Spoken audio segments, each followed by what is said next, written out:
Hi, Jim and Alex.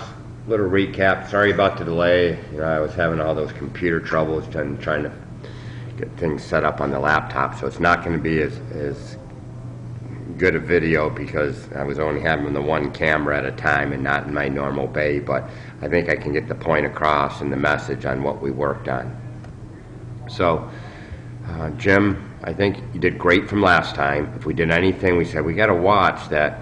Still got to try to make a good full turn. You can see a lot of your right shoulder there. So you can get your hips involved into it a little bit better, maybe a little more power and hit it farther. That was like one of the first ones. And then from this view, not too bad. You just set up. I think you're hanging in there. Remember, flat as back as you can always, and shoulders lean out to the toes. And then from there, can't just make your arms go. You got to have some rotation out of your body if you're going to create as much power as you'd like. So let's see, especially with the driver. And watch your toes. Remember, it's easier to turn in the direction that a toe is open, but harder to turn in the opposite direction. So I think sometimes you overdo your toes open, so having your left toe open makes it easier to turn to the left, but harder to turn to the right. And you can see they're not as good of a turn, maybe more of a sway. I'd keep that left foot on the ground. So let's see as we kept going forward here.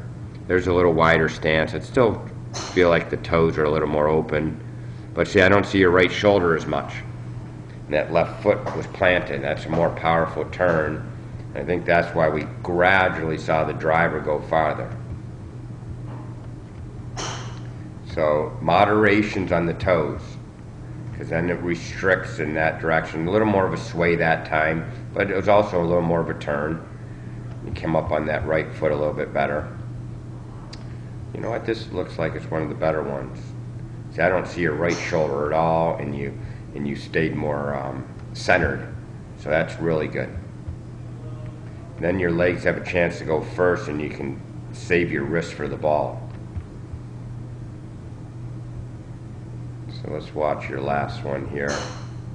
Yeah, the only thing I would say is I would get back and not have your toes as open. But look at that one. That's the fullest turn. No right shoulder, more back at the target.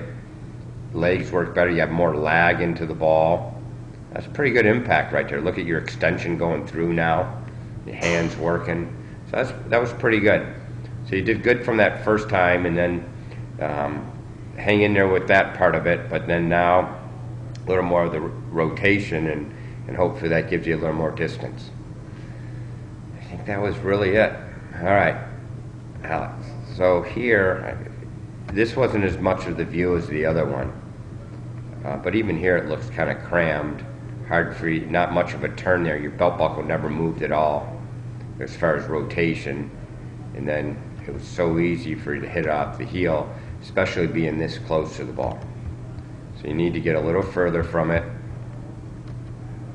That get more pitch out, and shoulders maybe a tiny bit, a little more past your toes, and your arms hanging straight down where you have a little more space between your hands and your body. We try to get more of a rotation out of your body. You can work on that with the hands on shoulders. You don't want to be dropping down that much. Then it's hard to recover, so that's not as good of one.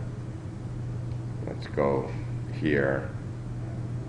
Well, that was your first one, actually. That's why it wasn't as good of one. That was one of your first ones before we worked too much on it.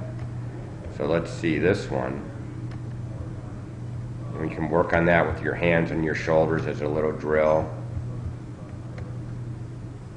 But see, that forehead didn't drop down.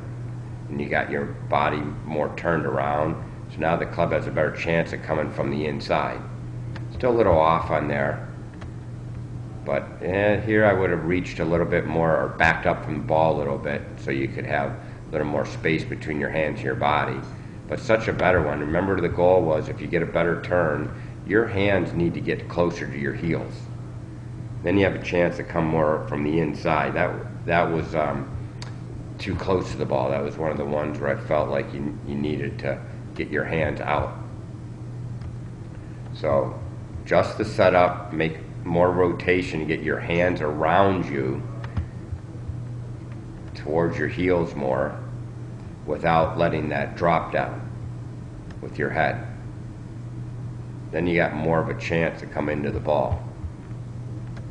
Let's see, that's probably one of the, when you're so tall like that and up in the air, you almost have no choice but to go down that much.